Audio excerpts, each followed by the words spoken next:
네, 저는 읽어드린 본문을 중심으로 성령이 교회들에게 하시는 말씀이란 제목으로 함께 말씀을 좀 나누길 원합니다. 한번 따라하겠습니다.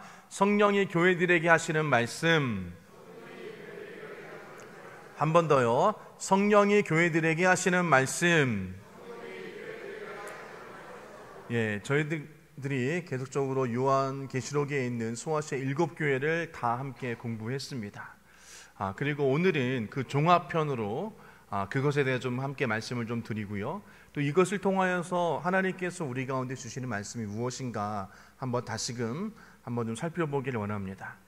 한번 말씀드린 것 같습니다. 이 요한계시록은 숨겨진 것을 벗긴 책입니다. 즉 하나님께서 그 뜻을 우리 인간에게 드러내셨다라는 것이에요. 그리고 요한계시록은 아직까지 이루어지지 않은 일들을 기록하고 있다고 이야기를 해서 예언서, 묵시서 이렇게 이야기를 하고 있습니다. 그렇기 때문에 이것을 우리는 앞으로 일어날 일이기 때문에 어떠한 일이 일어날지 우리 모르잖아요. 그래서 자칫 잘못하다가는 이 요한계시록을 잘못 해석하거나 잘못 전달하게 되어지면 큰 오해를 불러일으킬 수가 있습니다. 그래서 많은 이단들이 잘못된 것을 가지고 우리들에게 이야기를 하고 많은 성도들을 현혹시키고 있습니다. 하나님께서 이 사도 요한을 통하여서 이 요한계시록을 주신 그 목적은 무엇이냐면요, 첫 번째로 주님의 재림을 기다리는 삶을 가르치기 위해서인 것입니다. 이 계시록의 말씀은 예수님께서 이 땅 가운데 다시 오신다라고 말씀하시고 또한 사역을 마치시고 부활하시고 승천하셨죠. 그러면서 하신 말씀이 내가 다시 오겠다라고 말씀하셨어요. 그러면서 이 요한계시록은 그럼 다시 오시겠다라고 말씀하신 예수님을 기다리는 성도가 어떻게 삶을 살아야 할까에 대해서 말씀하고 있는 것입니다. 주님의 오심을 기다리는 삶이 무엇일까? 여러분, 그것은 하나님 말씀을 읽고 듣고 지키고 행하는 것입니다. 3절 말씀 보면, 오늘 본문의 3절 말씀 보면 이 예언의 말씀을 읽는 자와 듣는 자와 그 가운데 기록한 것을 지키는 자에게는 복이 있나니 때가 가까움이다 라고 오늘 본문에 말씀하고 있어요.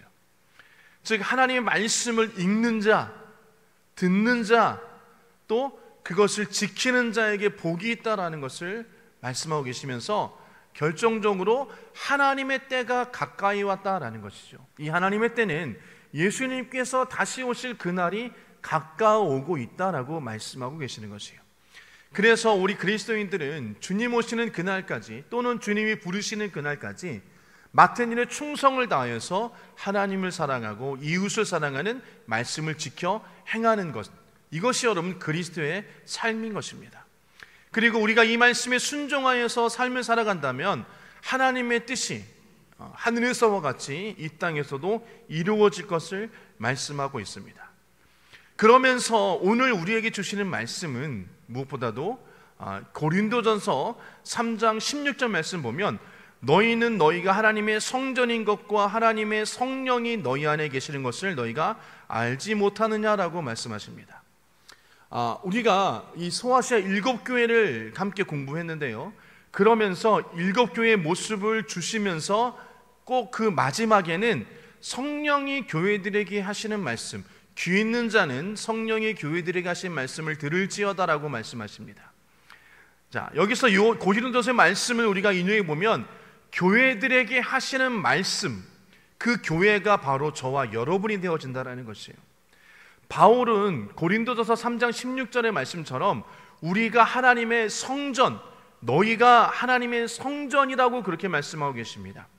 그래서 하나님께서 우리를 하나님의 성전 삼으셨다라는 것이에요. 그리고 그 성전 안에 하나님이 거하시는데 그 성전인 저와 여러분, 우리 안에 하나님의 성령이 거하신다라고 성경은 말씀하고 계시는 것입니다. 그렇기 때문에 저와 여러분들이 하나님을 모시고 삶을 사는 사람들인 것입니다. 그리고 우리가 이 안에 하나님을 모시고 계시기 때문에 우리가 하나님을 닮아가는 사람들이 되어진다는 것이에요. 그렇기 때문에 저와 여러분들이 교회인 것을 깨닫고 오늘 특별히 본문 말씀을 통해서 성령이 교회들에게, 성령이 저와 여러분들에게 하시는 그 말씀을 깊이 듣고 깨닫는 은혜가 있기를 주의 이름으로 축복합니다. 두 번째로 요한계시록을 우리가 주신 목적은 고난받는 교회를 위로하시는 것이에요. 아까 고린도서의 말씀을 인용하면 고난받는 교회, 고난받는 성도들을 위로하기 위한 하나의 말씀이 되어진다는 거죠. 부활하신 예수님은 앞으로 다시 오실 왕으로 이 땅 가운데 오신다라고 말씀하셨습니다. 그러면서 현재 주님의 몸인 교회의 고난에 동참하시는 것이죠. 그래서 사도 요한은 이 예수님의 계시, 이것을 편지로 작성해서 소아시아에 있는 7교회에 보냈습니다. 그리고 이 7교회는 이 땅 가운데서 고난받고 있는 교회들을 의미하고 있어요. 즉 고난받고 있는 성도들에게 위로의 말씀을 건네주시는 것이 이 소아시아에 보낸 하나님의 메시지인 것입니다. 그래서 교회의 머리 되시는 주님께서 이 땅 가운데 고난받는 성도들에게 은혜와 평강을 주시기 위한 하나님의 말씀이다라고 성경은 말씀하고 있는 것이에요. 여러분, 주님의 약속의 말씀은 고난받는 성도들을 끊임없이 위로하고 계시는 것이에요. 내가 너의 고난과 너의 헌신과 너의 아픔, 너의 수고를 잘 안다. 그리고 지금 고통 가운데 너의 모습을 내가 잘 알고 있다라고 말씀하시면서 우리들에게 하나님께서 위로의 말씀을 건네주시는 것입니다. 그렇기 때문에 저와 여러분들이 고난 가운데 있을지라도 우리가 위로하고 힘을 얻을 수 있게 되어지는 것이에요. 로마서 8장 18절 말씀 보면 생각한건대 현재의 고난은 장차 우리에게 나타날 영광과 비교할 수 없다라고 말씀하십니다. 우리가 아무리 고난이 커도 장차 우리에게 주어질 영광과는 비교할 수 없다라고 말씀하시면서 우리에게 힘을 내라 라고 말씀하고 계시는 것이에요. 그러면서 말씀드린 것처럼 여러분, 7교회 편지 내용의 말미에 보면 반드시 귀 있는 자는 성령의 교회들에게 하시는 말씀을 들을지어다 라고 말씀하십니다. 귀 있는 자, 들어라는 것이에요. 너희들이 귀가 있으니 좀 말씀을 들어라 라고 말씀하고 계시는 것입니다. 여러분, 우리가 지금 교회의 음성을, 주의 음성을 듣고 있지 않다라는 것이에요. 성령의 음성에 우리가 민감하게 반응하지 못하고 있다라고 말씀하시는 것입니다. 그래서 주님께서 7교회에게 편지를 보내셔서 제발 부탁이니 나의 말을 좀 너희들이 들어라라고 말씀하고 계시는 것이에요. 여러분, 이 시대는 성령의 시대라고 그렇게 말씀하십니다. 예수님이 이 땅 가운데 오셔서 죽으시고 부활하시면서 보혜사 성령을 너에게 보내주겠다라고 말씀하시면서 그 성령이 너희와 함께 있을 거다라고 말씀하고 계세요. 우리와 함께 하시는 성령님께서 우리 가운데 계속 말씀하고 계십니다. 들어라, 들어라, 듣겠니라고 말씀하고 계시는데 우리가 듣지 못하고 있다는 것이에요. 그래서 주님께서 귀 있는 자는 성령이 교회들에게, 교회인 저와 여러분들에게 하시는 말씀을 들어라라고 계속적으로 우리 가운데 음성을 주시는 것입니다. 여러분, 요한계시록에 있는 말씀뿐만 아니라 우리가 예배를 통해서, 기도를 통해서, 찬양을 통해서, 또 설교 말씀을 통해서, 성경을 통해서 계속 우리 가운데 하나님은 말씀하고 계시는 것이에요. 주의 음성을 들려주고 계십니다. 주의 뜻을 깨우치고 알려주고 계시는 것이에요. 그리고 그것을 듣고 깨닫는 자, 오늘 본문의 3절 말씀처럼 그 예언의 말씀을 읽는 자와 듣는 자와 또 그 기록한 것을 지키는 자가 어떻게 된다고요? 복이 있다라고 말씀하고 계시는 것이에요. 저 여러분들이 하나님의 복을 받아 누릴 수 있는 그런 자 되어지길 주의 이름으로 축원합니다. 소아시아 7교회 우리가 좀 배웠습니다. 그것을 좀 잠깐 좀 정리하기를 원하는데요. 첫 번째 요한계시록 2장 1절에서 7절까지는 에베소 교회를 말씀하고 계세요. 칭찬하신 것은 성도들이 수고와 인내와 악을 찾지 않는 열정과 거짓 사도들을 분별한 것이에요. 성도들이 지금 힘들고 어려운 가운데 있고 수고와 인내를 하고 있다. 그리고 악을 멀리하고 있다는 것이에요. 또 거짓 사도들을 분별함에 있어서 주님은 칭찬하셨어요. 그런데 책망하신 것이 있습니다. 첫사랑을 잃어버렸다는 것이에요. 그런 너희들이 회개하고 처음 행위를 회복하면 생명나무의 열매를 주겠다라고 말씀하고 계십니다. 여러분, 신앙은요, 열심히 있는 것도 중요합니다. 그리고 거짓 메시지, 거짓 사도를 분별하는 것도 중요하지만 더 중요한 것은 첫사랑을 잃지 않는 거예요. 이 첫사랑은 하나님과의 관계를 이야기하는 것입니다. 그리고 이 관계를 지속적으로 계속적으로 깊이 유지하는 것이 중요한 것이에요.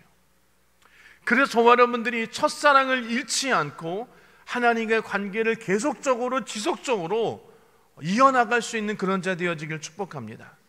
두 번째로 요한계시록 2장 8절에서 11절까지는 서머나 교회에 대해서 우리가 배웠습니다. 이 서머나 교회는 고난과 가난과 어려움 속에서도 부유한 신앙을 가졌다는 것이에요. 너희들의 실상은 가난하다라고 말씀하십니다. 가난하지만 힘든과 어려움 가운데 있지만 너희들이 부유한 신앙을 가졌다는 것이에요. 칭찬만 하셨습니다. 저 여러분의 신앙이 점점 날마다 성장되어져가는 그런 신앙 되어질 축복합니다. 그리고 힘들고 어려운 그 고난을 견디는 자에게는 주님께서 생명의 면류관을 주겠다라고 말씀하고 계세요. 여러분, 우리가 신앙 가운데 어려움과 박해가 있을지라도 우리는 인내해야 됩니다. 그리고 끝까지 믿음을 지켜나가야 되는 것이에요. 그것이 이 서머나 교회 칭찬하신 것처럼 부요한 신앙을 가지게 되어지는 것입니다. 여러분, 우리가 아무리 힘들고 어려울지라도 우리의 신앙을 끝까지 놓아서는 안 돼요. 여러분, 우리가 힘들고 어려우면 신앙을 포기하는 분들이 계십니다. 나 이제 하나님 안 믿을래, 내가 기도하는 것 하나님 들어주진 않은데 나 안 믿을래 라고 포기하고 다른 신앙을 믿는 분들이 계세요. 여러분, 그러나 하나님께서 우리의 고난을 아신다라는 것이에요. 그리고 그 고난을 지키고 믿음을 지키는 자에게는 우리가 주님 앞에 섰을 때 영원한 상을 주시겠다라고 말씀하고 계십니다. 세 번째로 우리가 버가모 교회를 공부했는데요, 이 버가모 교회는 요한계시록 2장 12절과 17절에 말씀하십니다. 칭찬하신 것은 박해 가운데서도 믿음을 지켰다라는 것이에요. 그 시대에 많은 우상의 신들이 있었고 또 로마 황제의 그런 강요적인 믿음을 강요했습니다. 그런데 그리스도인들은 그런 우상 숭배에 전할 수 없잖아요. 또 그렇다고 그런 어려움을 박해 가운데서도 배교할 수 없잖아요. 이 버가모 교회는 그런 힘들고 어려운 그 가운데서도 믿음을 지켰다라는 거죠. 그리고 책망할 것이 있는데 너희들 그 믿음을 지켰지만 너희들이 또 그 가운데서도 우상 숭배와 행음을 허용한 발람과 니골라다의 교훈을 따랐다는 것이에요. 그러니까 우리가 믿음으로 서고 있지만, 믿음으로 가고 있지만 한편으로는 다른 것을 쫓고 있는 마음들이 있다는 거죠. 우리가 여러분 두 마음을 품고 있다는 것이에요. 내가 하나님을 사랑한다라고 이야기하고 하나님을 따르겠다라고 이야기하지만 또 한편으로는 하나님 아닌 다른 것에 마음을 쏟고 다른 것을 따르는 그런 마음들이 있다는 것이에요. 두 마음을 품고 있다는 것입니다. 여러분, 우리가 세상의 유혹과 타협하면 안 됩니다. 반드시 우리 그리스도인들은 세상과 다른 삶을 살아야 돼요. 세상과 똑같은 세상 사람들이 사는 방법으로 우리가 삶을 살면 안 됩니다. 구별되어지고 다른 삶을 살아야 되는 것이에요. 그러나 여러분, 우리가 믿음이 연약해지면 세상 사람들과 똑같은 삶을 삽니다. 교회 다니는 사람인지 아니면 그냥 교회 다니지 않는 사람인지 똑같은 그런 삶을 살아요. 심지어는 교회 다닌다고 하면서도 세상 사람들보다 더 못한 삶을 살 때가 너무 많이 있어요. 하나님의 영광을 가리우는 삶인 것입니다. 그러면서 주님은 이야기합니다. 회개하면 너희들에게 만나와 흰돌을 주겠다라고 약속하신 것 우리에게 허락하여 주겠다라고 말씀하십니다. 여러분, 우리가 순결한 믿음을 지킬 수 있는 자 되시길 축복합니다. 네 번째로 두아디라 교회를 배웠습니다. 계시록 2장 8절과 29절 말씀인데 칭찬하신 것은 사랑과 믿음, 섬김과 인내의 행에 있다는 것이에요. 하나님을 사랑하고 믿음으로 삶을 살며 또 다른 교우들을 섬기고 또 힘들고 어려울지라도 인내하면서 삶을 살아가는 것 주님은 칭찬하셨습니다. 그런데 마찬가지로 이 두아디라 교회에도 다른 이세벨의 가르침을 용납하고 우상 숭배와 음행을 했다라는 것이에요. 진리를 온전히 지키지 못했다라는 것입니다. 그러면서 회개하고 끝까지 믿음을 지키면 만국을 다스리는 권세를 주시겠다라고 말씀하고 계세요. 여러분, 우리가 사랑과 봉사는 섬기는 것도 중요합니다. 다른 이들을 돌보는 것 중요해요. 하지만 더 중요한 것은 하나님의 진리의 말씀을 지키는 것이 더 중요한 것이에요. 거짓 교훈을 분별하고 그것을 배척하는 믿음이 여러분 우리 가운데 필요한 것입니다. 이 마지막 때는 다른 거짓 메시지들이 너무나도 많이 있어요. 누차 말씀드리지만 우리가 여러분 유튜브를 통해서 자칫 잘못하다가는 거짓 메시지를 우리가 접하게 되어집니다. 그것을 잘 분별할 수 있는 능력이 있어야 되는 것이에요. 다섯 번째로 사대교회 말씀하셨습니다. 요한기 3장 1절 6절인데요. 칭찬하신 것은 너희들이 작은 교회이지만 신실한 믿음을 가진 자들이 있다는 것이에요. 여러분, 우리가 많은 성도들이 있습니다. 하지만 그 가운데에서 정말로 신실한 믿음을 가진 성도들이 있어야 되는 것이에요. 책망하신 것은 너희들이 영적으로 죽었다라는 거죠. 너희들이 회개하고 깨어있으면은 다시금 믿음이 회복되어지면 여러분 주님과 함께 동행하고 생명책에서 이름이 지워지지 않는다라는 것이에요. 여러분, 신실한 자들이 있다라는 이야기는 그들의 믿음의 행위가 있었다라는 거죠. 예배하고 기도하고 찬양하는 모습이 있었다라는 것이에요. 그런데 여러분, 우리가 겉으로 예배하고 기도하고 찬양한다라고 우리의 믿음이 하나님이 기뻐하시는 믿음이 가지고 있다라고 우리는 여러분 알 수 없습니다. 하나님만이 아시죠. 근데 하나님은 그 중심은 아신다라는 것이에요.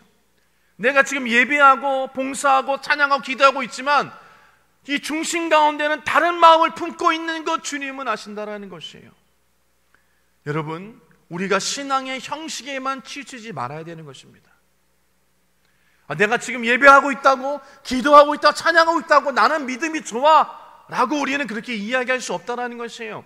우리 안에 참된 진리의 말씀, 참된 영적인 생명이 우리 안에 있어야 될 줄 믿습니다.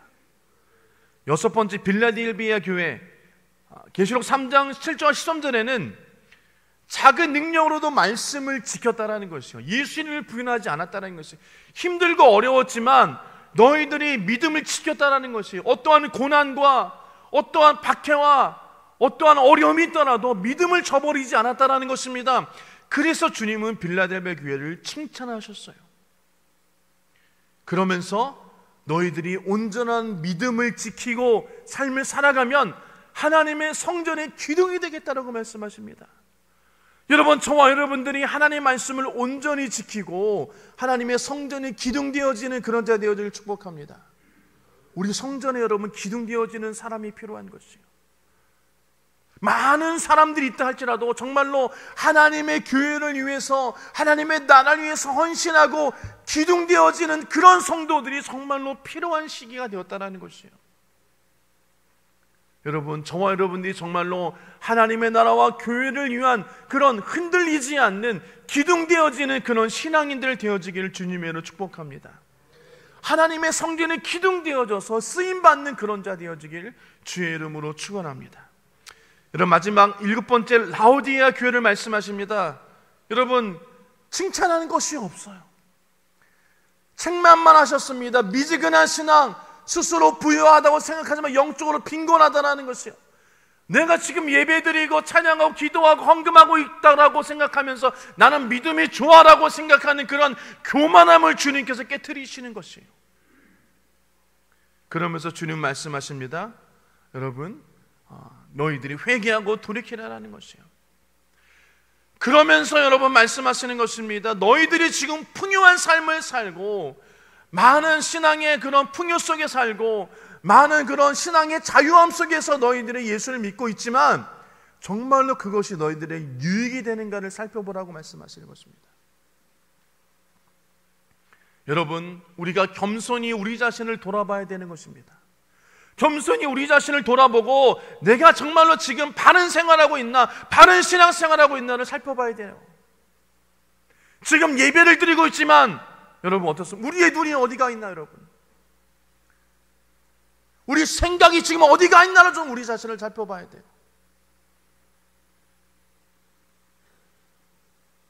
여러분, 우리가 이 7교회를 생각하면서 우리 자신을 돌아보기를 축복합니다. 그래서 주님께서 말씀하시는 것이요, 귀 있는 자는 성령이 교회들에게 하신 말씀을 들을지어다라는 것이요. 들을지어다. 제발 좀 들어주겠니? 제발 좀 너희들이 좀 나의 말을 좀 들어주겠니라고 우리가 여러분 간곡히 하시는 것이요.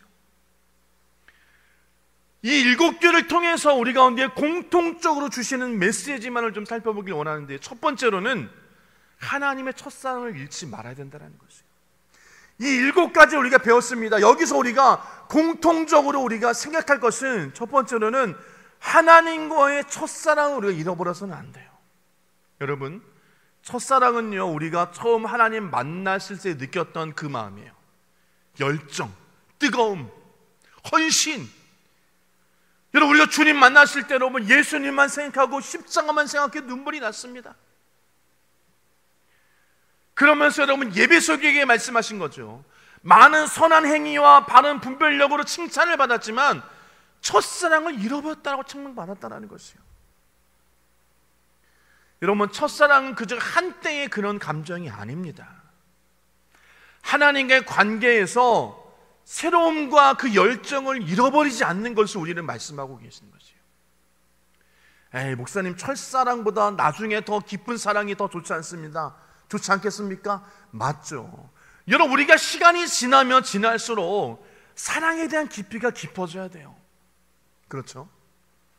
그런데 어떻습니까? 주님께서 말씀하신 이 첫사랑은 그 첫 마음도 잃어버리고 있다는 것이에요. 너희들이 신앙생활을 하면서 점점 더 깊어지는 하나님의 사랑과 헌신과 하나님을 향한 그런 마음이 점점 커져야 되는데, 오히려 첫사랑, 그때의 사랑보다도 못한 믿음을 가지고 그것보다 못한 사랑을 가지고 있기 때문에 너희들이 첫사랑을 회복하라고 말씀하고 계시는 것이에요. 여러분, 첫사랑은요, 하나님과의 관계를 이야기하는 것입니다. 가장 근본적인 것을 이야기하는 것이에요. 우리가 첫사랑을 잃을 때 여러분, 신앙은요 형식적으로 변합니다. 하나님과의 그런 친밀한 관계가 부족해질 수밖에 없어요. 이스라엘 백성들이 왜 멸망했습니까? 이스라엘 백성들이 왜 하나님을 떠나고 그들이 우상 숭배했습니까? 하나님을 사랑하지 않았기 때문에요. 그 마음이 없었기 때문에 그들이 하나님을 떠나가고 우상 숭배했다는 것이에요. 왜? 하나님보다 더 사랑하는 것이 그들과 눈에 보였기 때문이에요. 그렇기 때문에 주님께서 말씀하시는 것입니다. 너를 책망할 것이 있나니 너의 처음 사랑을 버렸다. 여러분, 하나님께서는요, 예레미야서 2장 2절 말씀이 이렇게 말씀하십니다. 내 청년의 때의 인애와 내 신혼의 때의 사랑을 회상한다라고 말씀하십니다. 그러면서 이스라엘 백성들에게 처음 가졌던 사랑을 기억하라고 말씀하고 계시는 것이에요.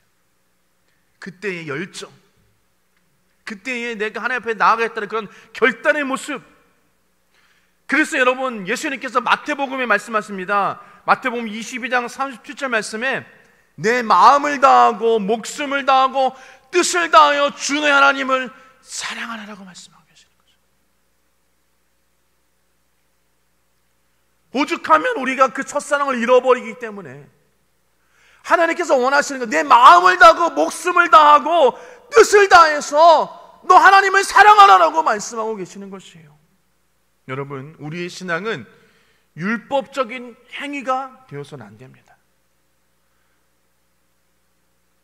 여러분, 연인을 사랑한다라고 여러분 이야기하면서 그냥 행위로 그냥 선물 주고 가방 사주고 백 사주고 좋은 데 먹여주고, 여러분, 이것이 사랑이라고 할 수 있나요? 아니죠, 여러분. 그냥 여러분 좋은 것만 해준다고 여러분 사랑이라고 우리 할 수 없습니다. 마음을 주고 마음을 나눌 수 있는 것이 사랑이에요. 여러분, 우리가 하나님과 그런 마음을 나눌 수 있는 그런 자 되어지길 축복합니다. 아멘. 하나님 앞에 예배드리고 있고 내 봉사하고 있고 헌금한다고 하나님을 사랑한다라고 여러분 말하지 마세요. 그런 형식으로 인해서 하나님을 사랑한다라고 여러분 우리 얘기하지 않기를 주님의 이름으로 부탁을 드립니다. 두 번째로는 이 7교회의 공통적인 것은 여러분, 어려움 속에서도 신앙을 지키는 인내와 용기를 말씀하고 계시는 것이에요. 계시록 2장 10절에는 여러분 서머나 교회 말씀하셨는데, 이 서머나 교회뿐만 아니라 많은 교회들이 그때의 시기를 볼 때는 굉장한 핍박이 있었던 시기였어요. 그래서 요한계시록에 말씀하시는 것입니다. 내가 장차 받을 고난을 두려워하지 말라. 내가 죽도록 충성하라. 그리하면 내가 생명의 관을 내게 주리라 라고 말씀하십니다. 그러면서 너의 환난과 핍박을 내가 안다라는 거죠. 너의 고난과 어려움을 안다라는 것이에요. 여러분, 지금도 고난 중에 계신 성도님들이 너무나도 많이 있습니다. 아픔 가운데 있는 성도들이 많이 있어요. 지금도 병을 위해서 기도하시는 분들이 있습니다. 마음을 찢으며 고난 가운데 기도하시는 분들이 많이 있어요. 실상 우리가 지금 웃고 있고 좋은 생활을 한다고 하더라도 여러분, 마음 가운데 깊이 상처와 아픔을 가진 분들이 너무나도 많이 있어요. 그분들에게 주님 말씀하고 계시는 것입니다. 내가 다 안다라고 말씀하고 계시는 것이에요. 너의 고난을 내가 안다. 너의 아픔을 안다.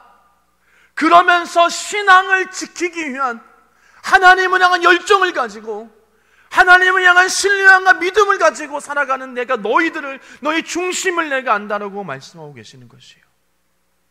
고난 중에서도 신앙을 지키는 인내를 가지고 있고 믿음을 가지고 있고 인내를 가지고 있는 그러한 그 모습을 주님께서 내가 안다라고 말씀하고 계시는 것이에요.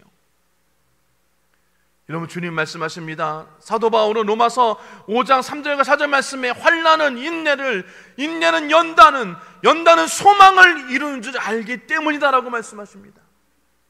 환난과 인내와 이런 모든 것들을 지키고 나가는 그런 자에게 주님께서 소망함을 주신다라는 것이에요.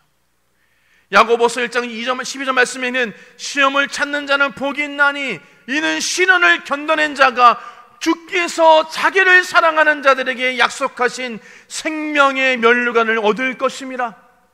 로마서 8장 18절 말씀에는 생각하건대 현재의 고난은 장차 우리에게 나타날 영광과 비교할 수 없다라고 말씀하고 계시는 것이에요. 여러분, 우리는요, 신앙의 힘듦과 어려움 가운데서도 우리의 신앙을 지킬 수 있기를 주의로 축원합니다. 때로는 세상의 조롱이나 핍박이나 환난과 또 병으로 인한 고난과 고통과 물질로 인한 어려움, 이런 모든 것이 있을지라도 하나님을 향한 여러분 믿음과 신앙을 잃어버리지 않기를 주의 이름으로 축원합니다.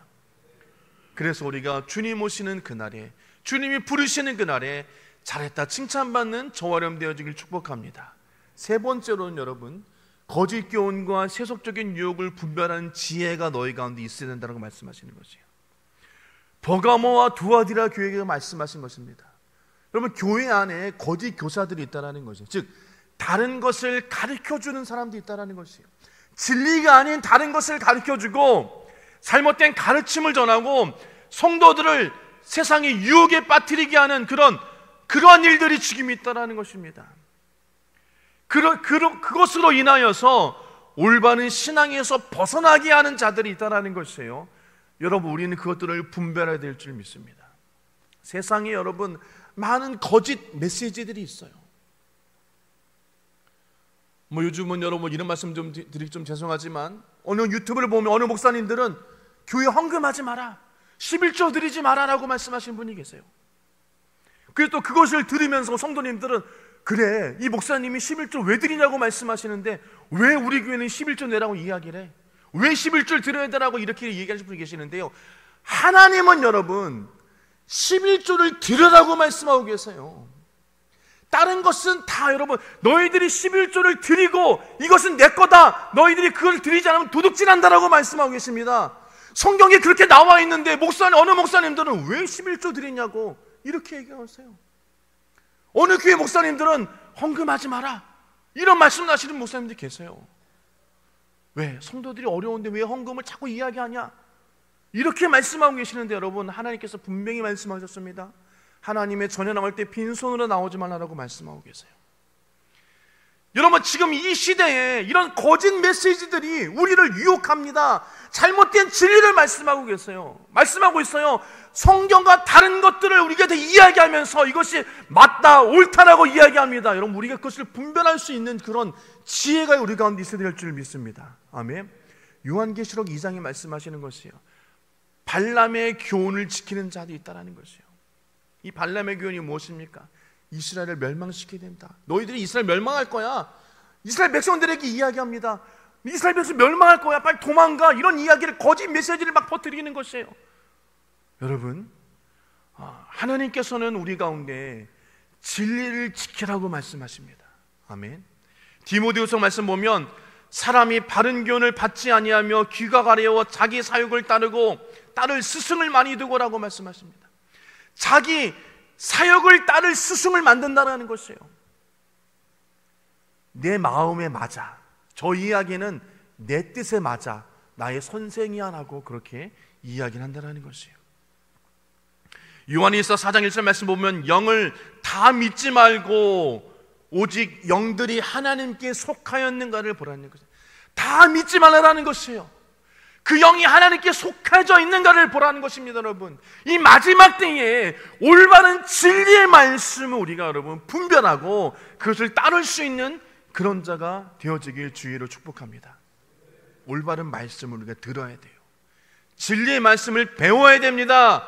성령의 인도하심을 따라 분별력을 가져야 되는 것이에요.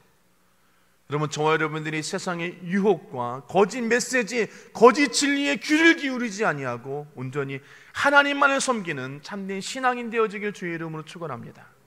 네 번째로 주시는 말씀이 형식적인 신앙을 벗어나서 참된 영적 삶을 유지하라는 것이에요. 사도교회는 4대 교회에 말씀하신 것입니다. 겉으로는 살아있지만 실상은 너희들이 죽었다라는 것이에요. 계시록 3장 1절 말씀은 내가 살았다는 이름을 가졌으나 죽은 자로다. 내가 예수 믿는 그리스도인이라는 이름을 가지고 있으나 내가 죽었다라는 것이에요. 여러분, 겉모습만 치우치는 신앙생활을 하고 참된 영적인 생명을 잃어버리고 있다라고 말씀하시는 것입니다.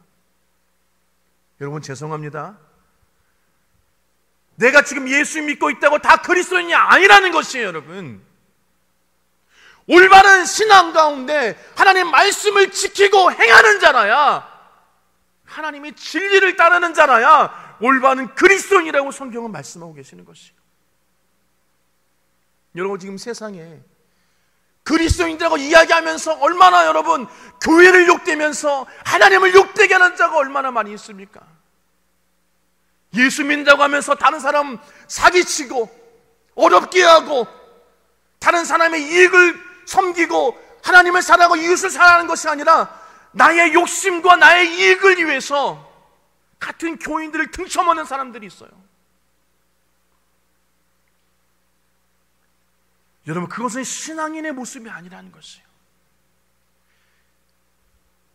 진정한 신앙은 여러분 하나님을 사랑하는 그런 마음을 가지고 이웃을 사랑하는 것이에요. 예수님께서 그런 신앙인들의 모습을 보시면서 바리새인들의 외적인 신앙을 보시면서 회칠한 무덤이라고 말씀하셨잖아요. 여러분, 겉은 아름다우나 속은 썩었다라고 말씀하고 계시는 것이에요. 내가 지금 아름다운 그리스도인이라고 이야기하지만 내 마음은 하나님을 향한 마음이 없습니다. 하나님을 사랑하는 마음도 없고요, 신앙의 경험도 없고요. 여러분, 그런 마음이 우리 안에 있어서는 안 돼요. 시편 51편에 이렇게 얘기합니다. 정한 마음을 창조하사 정직한 영으로 새롭게 하소서. 우리 안에 하나님을 향한 정직한 영이 있어야 되는 것입니다. 하나님은 중심을 보신다라고 말씀하고 계시잖아요. 우리도 여러분 서로의 중심을 좀 봤으면 좋겠어요. 하나님만이 우리의 중심을 보는 것이 아니라 우리 성도들 사이에도 서로의 중심을 좀 우리가 볼 수 있는 그런 은혜가 있다면 창피해서라도 우리가 신앙생활 잘할 거잖아요. 여러분, 내가 지금 종교적 행위가 있다라고 여러분 그런 외적인 형식에 만족하고 있지 않기를 주의로 축복합니다. 디모데후서 말씀하시는 것이 경건의 모양은 있으나 경건의 능력을 부인하는 자들이라는 것이에요. 여러분, 우리의 신앙이 단순한 그런 신앙의 모습에만 머무는 것이 아니라 하나님과의 진실한 관계 가운데 있기를 주의로 축복합니다. 하나님을 사랑하는 마음, 말로만 사랑하는 것이 아니라 말씀드린 것처럼 내 하나님 예배드린다고, 기도한다고, 봉사한다고, 헌금한다라고, 하나님을 사랑한다라고 이야기하는 것이 아니라니까요. 우리의 신앙은 외적인 그런 행위보다 하나님과의 깊은 교제와 여러분 내적인 거룩함이 우리 가운데 있어야 되는 것이에요. 그랬을 때에 진정으로 우리가 하나님을 사랑하는 자들이 되어질 수 있다는 것입니다. 여러분, 하나님을 사랑하면요, 하나님 앞에 나와 봉사하고 헌신할 수밖에 없어요. 하나님의 은혜에 감사할 수밖에 없습니다. 그런 여러분, 우리가 진실한 신앙생활 하시기를 주님의 이름으로 축원합니다. 결론적인 말씀입니다. 여러분, 이 소아시아 7교회를 향한 메시지는 단순히 교회에게 주어진 칭찬과 책망이 아니라 오늘 저와 여러분들에게 주시는 말씀이라는 것이에요. 여러분, 하나님은요, 첫사랑을 회복하기를 원하십니다. 그리고 더 깊은 하나님의 사랑으로 나아가기를 원하세요. 그러면서 어려움 가운데서 인내하고 신앙을 지키는 자들을 주님 축복하십니다. 세속적인 유혹을 분별하고 진리를 향한 마음을 가지고 나아가는 자, 그리고 형식적인 신앙에서 벗어나 참된 영적인 삶을 살아가기를 주님께서는 원하고 계시는 것이에요. 여러분, 이런 삶을 통해서 우리는 하나님의 거룩한 교회가 되어지고 영원한 생명과 축복을 받는 그런 신앙의 길을 걸어갈 수 있게 되어지는 것입니다. 여러분, 제가 말씀드린 이 4가지를 반드시 기억하시기를 바랍니다. 하나님을 사랑하고 어려움 가운데서 신앙을 지키는 인내를 가지시고 거짓 교훈과 세상의 유혹에 흔들리지 아니하며 형식적인 신앙에서 벗어나 참된 영적인 신앙생활을 하면서 하나님과 깊은 관계 가운데 나아가는 그런 삶을 살아가시기를 주의 이름으로 축원합니다. 그리고 이것을 통해서 하나님이 기뻐하시는 신앙의 모습이 되어지기를 주님의 이름으로 축원합니다.